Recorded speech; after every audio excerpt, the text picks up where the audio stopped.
ਹਜ਼ਾਰਾਂ ਜਾਨਵਰ ਭੁੱਖ ਦੇ ਨਾਲ ਮਰਦੇ ਨੇ ਪਏ ਟਰੱਕਾਂ ਦੇ ਵਿੱਚ ਖਲੋਤਿਆਂ, ਨਾ ਉਹਨਾਂ ਨੂੰ ਪਾਣੀ ਪੀਣ ਨੂੰ ਮਿਲਣ ਡਿਆ, ਨਾ ਉਹਨਾਂ ਨੂੰ ਪੱਠੇ ਮਿਲਣ ਡੇ ਨੇ।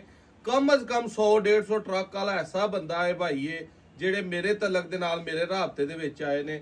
ਉਸ ਤੋਂ ਇਲਾਵਾ ਪਤਾ ਨਹੀਂ ਕਿੰਨੀਆਂ ਕੁ ਮੱਝਾਂ ਨੇ, ਕਿੰਨੇ ਕੁ ਵੱਛੇ ਨੇ, ਕਿੰਨੀਆਂ ਕੁ ਗਾਵਾਂ ਨੇ ਜਿਹੜੀਆਂ ਪੰਜਾਬ ਦੇ ਵਿੱਚੋਂ ਕਰਾਚੀ ਵਾਸਤੇ ਰਵਾਨਾ ਨੇ।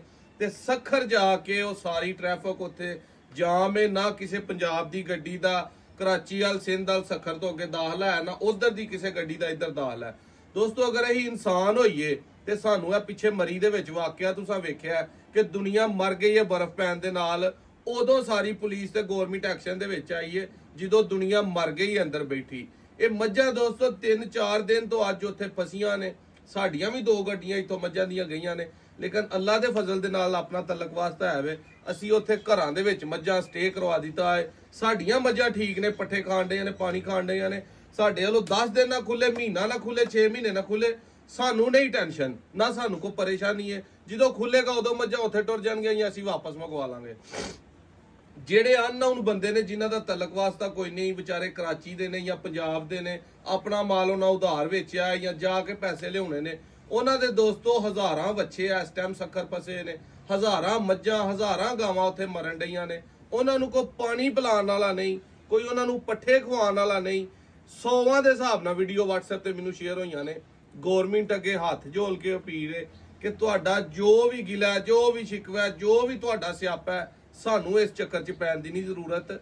ਇੱਕ ਜਾਨਵਰ ਦੇ ਨਾਲ ਕਿਸੇ ਨਹਿਰਾਂ ਬਣਾਉਣ ਵਾਲੇ ਦੀ ਜਾਂ ਸੱਖਰ ਦੀ ਗਵਰਨਮੈਂਟ ਦੀ ਜਾਂ ਪੰਜਾਬ ਗਵਰਨਮੈਂਟ ਦੀ ਦੁਸ਼ਮਣੀ ਕੀ ਹੈ ਕਿ ਉਹ ਮਰ ਜਾਣਗੇ ਤੇ ਫਿਰ ਤੁਸੀਂ ਐਕਸ਼ਨ 'ਚ ਆਉਣਾ ਤੇ ਆ ਕੇ ਸਫਾਈਆਂ ਦੇਣੀਆਂ ਨੇ ਜੀ ਇਹ ਮਸਲਾ ਹੋ ਗਿਆ, ਇਹ ਮਸਲਾ ਹੋ ਗਿਆ। ਅਪੀਲ ਹੈ ਗਵਰਨਮੈਂਟ ਅੱਗੇ ਜਾਂ ਜਿਹੜੇ ਅਦਾਰੇ ਉੱਥੇ ਪੈਟਰੋਲਿੰਗ ਵਾਲੇ, ਮੋਟਰਵੇ ਵਾਲੇ, ਸੜਕਾਂ ਵਾਲੇ, ਰੋਡ ਦੇ ਉੱਤੇ ਨੇ, ਕਮ ਅਜ਼ ਕਮ ਜਾਨਵਰਾਂ ਦੀਆਂ ਗੱਡੀਆਂ ਉੱਥੋਂ ਫੌਰੀ ਤੌਰ ਤੇ ਕੱਢੋ, ਸਪੈਸ਼ਲੀ ਕੱਢੋ, ਕਿਉਂਕਿ ਸਾਡੇ ਮੁਲਕ ਦਾ ਅੱਗੇ ਹੀ ਸਾਰੀ ਦੁਨੀਆ ਤੋਂ ਗੰਦਾ ਹਾਲ ਹੈ। ਸਾਰੀ ਦੁਨੀਆ ਤੋਂ ਹੀ ਪਿੱਛੇ ਆ।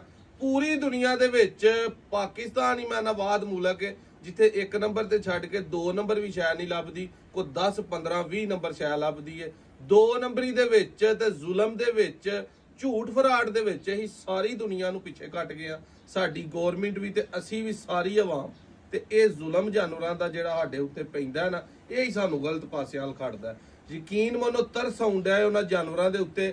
ਇੰਜ ਕਰਕੇ ਉਹਨਾਂ ਦੀਆਂ ਵੱਖੀਆਂ ਖਾਲੀ ਹੋਈਆਂ ਨੇ, ਚਾਰਾ ਉਹਨਾਂ ਪਿਛਲੇ 4 ਦਿਨਾਂ ਤੋਂ ਨਹੀਂ ਖਾਦਾ, ਪਾਣੀ ਉਹਨਾਂ 3-4 ਦਿਨਾਂ ਤੋਂ ਨਹੀਂ ਪੀਤਾ। ਨੈਸਲੇ ਦੀਆਂ ਬੋਤਲਾਂ ਪੈਟ ਲਿਆ ਕੇ ਲੋਕ ਉਹਦੇ ਵਿੱਚ ਡਰਮੀਆਂ ਦੇ ਵਿੱਚ ਪਾ ਪਾਣੀ ਜਾਂ ਨਹਿਰਾਂ ਨਾਲੀਆਂ ਦਾ ਪਾਣੀ ਜਿਹੜਾ ਪਾ ਕੇ ਗੱਡੀਆਂ ਦੇ ਵਿੱਚ ਜਾਨਵਰਾਂ ਨੂੰ ਪਿਲਾ ਰਹੇ ਨੇ।